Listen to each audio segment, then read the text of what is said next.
এদের মা বাবার খবর নাই, এসব কি করতেছে ভাই, কি বলবো রে ভাইয়া, তাদের দেখায় কি বদকার, মেয়েদের সমান অধিকার। মোবাইলে কথা বলে প্রেমিকেরই সাথে, ঘন্টার পর ঘন্টা চলে যায়, খবর রাখে না যে। মোবাইলে কথা বলে প্রেমিকেরই সাথে, ঘন্টার পর ঘন্টা চলে যায়, খবর রাখে না যে। গজব দুনিয়াতে ভাই, আসতে দেরি তো আর নাই, গজব দুনিয়াতে ভাই, আসতে দেরি তো আর নাই। কি বলবো রে ভাইয়া, তাদের দেখায় কি বদকার, মেয়েদের সমান অধিকার। অথচ বিশ্বনবী বলছেন, ও গার্জেনেরা তোমরা শোনো, তোমার সন্তানকে তুমি কোন শিক্ষা শেখাও।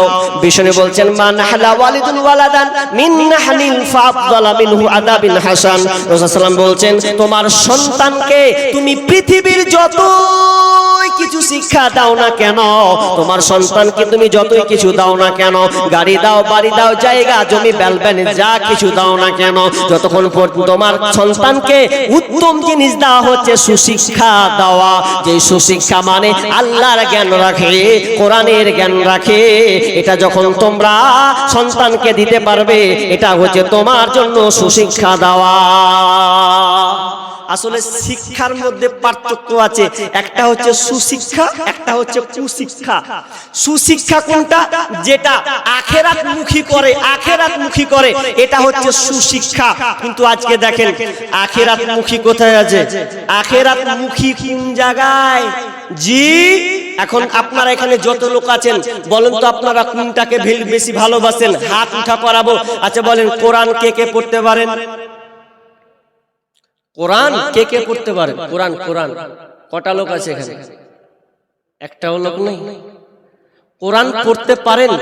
দেখে দেখে কে এমন আছেন? জি, তাহলে ময়না এলাকাতে কোরআন পড়ানোর লোক নেই নাকি?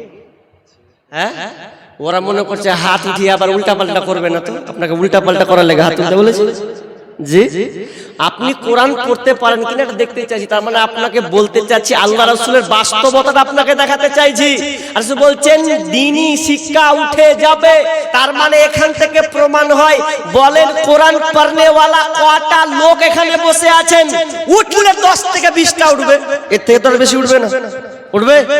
উঠবে না। তার মানে আপনি কোনটাকে বেশি মূল্যায়ন করেছেন?